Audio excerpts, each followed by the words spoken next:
નમસ્કાર, આપ જોઈ રહ્યા છો નેશન પ્લસ ન્યૂઝ. હું છું આપની સાથે હિરલ પંડ્યા. રાજ્યમાં ગેરકાયદેસર રીતે રહેતા વિદેશી નાગરિકો અને ઘૂસણખોરોને દેશની બહાર હાંકી કાઢવા માટે ગુજરાત ગૃહ વિભાગ દ્વારા એક પ્રચંડ અને રાજ્યવ્યાપી મિશન શરૂ કરવામાં આવ્યું છે. અમદાવાદ પોલીસ અને ક્રાઇમ બ્રાન્ચે બુધવારે મોડી રાત્રે શહેરના અડધા ડઝનથી વધુ વિસ્તારોમાં એક સાથે કોર્ડન એન્ડ સર્ચ ઓપરેશન હાથ ધરીને 300થી વધુ શંકાસ્પદ ઘૂસણખોરોને દબોચી લીધા છે.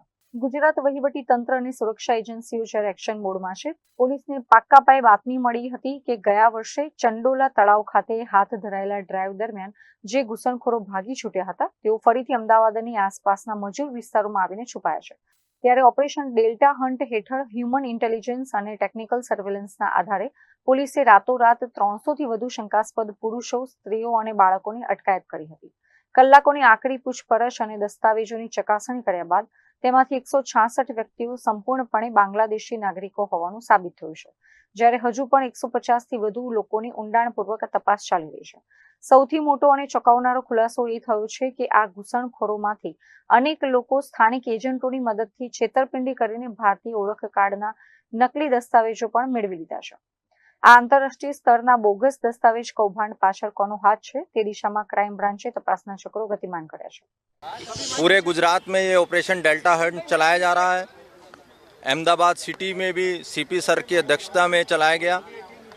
कुल 30 से ज़्यादा टीमें, जिसमें क्राइम ब्रांच, साइबर, एसओजी, स्थानिक की 10 टीमें बनाई गई और अलग अलग विस्तार जैसे नरोड़ा, दानी लिमड़ा, वटवा जीआईडीसी, जुआपुरा, अलग अलग विस्तारों में ऐसी माहिती थी हमारे पास कि जो लास्ट साल में हमने चंडोला तालाब में ऑपरेशन किया था वो उस टाइम लोग भाग गए थे और कुछ उसमें से आकर अहमदाबाद के आसपास रहने लगे थे.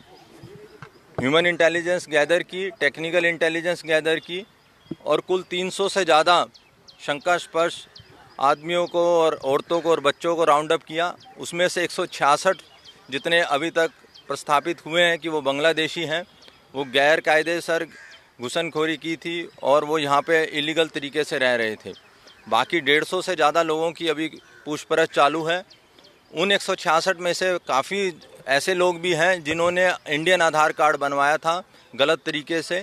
अब पूछपरछ चालू है उन्होंने किसके मार्फते बनवाया था और ये अभी तपास चालू है कि वो पैसा यहाँ से कैसे भेजते थे, यहाँ पे क्या क्या काम करते थे और कैसे वो लोग एंटर हुए इलीगल तरीके से.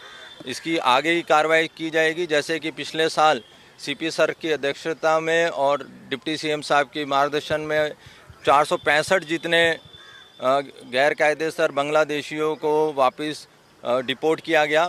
इस बार भी मैं मानता हूं कि झड़प से इन लोगों को डिपोर्ट किया जाएगा. બીજી તરફ આ સફળ ઓપરેશન બાદ રાજ્યના ગૃહ રાજ્યમંત્રી હર્ષ સંઘવીએ મોટો ખુલાસો કરતા જણાવ્યું છે કે આ ઝુંબેશ માત્ર અમદાવાદ પૂરતી સીમિત નથી. અમદાવાદની સાથે સાથે સુરત, રાજકોટ અને વડોદરા જેવા મહાનગરોમાં પણ સમયાંતરે તમામ સુરક્ષા એજન્સીઓ દ્વારા વ્યાપક સર્ચ ઓપરેશન ચલાવવામાં આવી રહ્યું છે.